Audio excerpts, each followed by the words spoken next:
we get a picture of you holding it, actually? I know. Sure. As long as there's nothing I don't believe in here. I mean, I don't think there's anything you would disagree with. All right.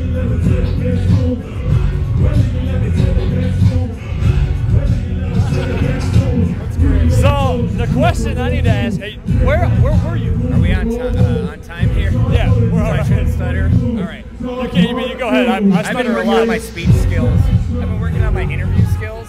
So you're primed and ready for this? Time. Good. Well, I wasn't really anywhere, you know. After the Eyedea record came out, Max and I stopped playing music together for a little bit, stayed friends. He started really focusing on DJing. I started a couple different bands. Started kind of like a free jazz, freestyle, weirdo thing. Wow. Face Candy. Face Candy? Yeah. Cool. And that, yeah, I was super happy with that. That wound up turning into this band that I have called Carbon Carousel. Kind of like distorted guitar, me talking about, you know, the same bullshit I always talk about. You know? It's like the same thing, but less words, you know. Really good musicians. So like more I'm lucky. You're like a lead singer now? Is it more like a... Yeah, well, I write most of the music on guitar. And then, you know, I go at it with a sketch and say, here's the song that I have, and we all sit down and kind of just like fumble our way through getting this idea across, you know. But it's pretty, you know, it's heavy, it's distorted, it's pissed off a little bit, you know. But what was that like? I mean, because you had some notoriety in this scene, but then to like switch to like a scene like that, did you find that you're kind of a fish out of water? Not switching into the scene of actually being in that type of band, but as far as people who appreciate my music thus far, it was really hard for like hip hop kids to say, hey, you know, like why? It's almost as blatant as like, why is there a guitar? You know, because we're not just like a band playing jams, playing Eyedea songs. It's new music that we're making, you know. And so it's pretty hard as far as like getting it across to those people. And initially I felt like, hey, I have a message, I have these ideas, they're always the same. They're just gonna find different ways to find themselves, you know. But when you get into like subcultures, that isn't always true, you know. It's like you get into punk rock, it's like suddenly if you have strings, you're not punk rock necessarily or whatever, you know. It's the same thing. It's like the most thing with hip hop where it's very fucking they're touchy. They shoot the message. Really touchy. You know?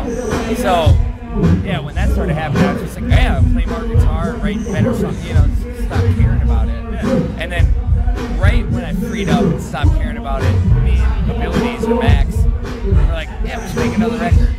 So now our record's like the stuff we're working on is like I don't know what it's like, but it's kind of like a rock record.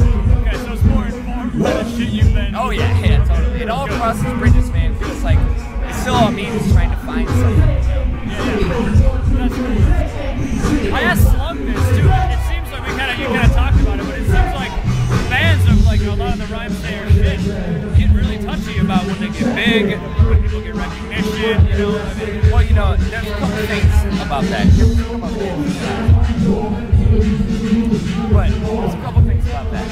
First of all, when you look at like hip hop guys, you know, it's mostly it's like the youth voice, you know, a lot of ways, right? Yeah, true. And there's no real like true voice for any big thing, you know. But it's like the guys who are really identifying as an identity. The same thing with punk rock, it's like a lifestyle. Well, you know what? Nothing's a fucking lifestyle. Dying war's a lifestyle. That's a lifestyle. Here we are. This is life. You know, so it's really interesting is when somebody, same thing with punk rock, oh, you're on MTV, sold out. Well, it's like, yeah, okay. What does that mean? So really what people are talking about is they're saying, you have betrayed my identification. And when that is true, which a lot of times it is, especially if you're successful, when that's true, what people are really saying is like, I didn't identify with the music or the thought or the feeling. You know, I identified with the movement of it, you know, which is also beautiful. You know, it's like if the movements lead into positive places, that's like fucking great. Yeah, so awesome. But if these 10,000 people shit on somebody ripping a fucking ill guitar solo, you know? Yeah, like if you went out there and just ripped a guitar solo in front of these people. Yeah. I mean, they love it, obviously. They think it was cool.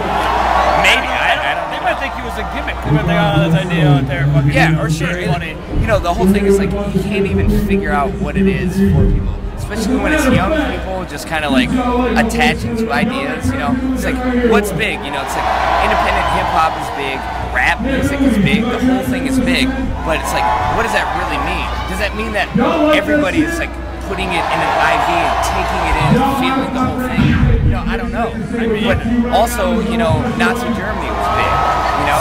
You never know why people identify with something, you know? People do collectivize around certain ideas. Yeah. I mean, I was one of those kids, dude. I was watching you in fucking First Ave, 7th Street Entry. By the way, what happened to Shapeshifters? What the fuck are they? Oh, they're so great, man. I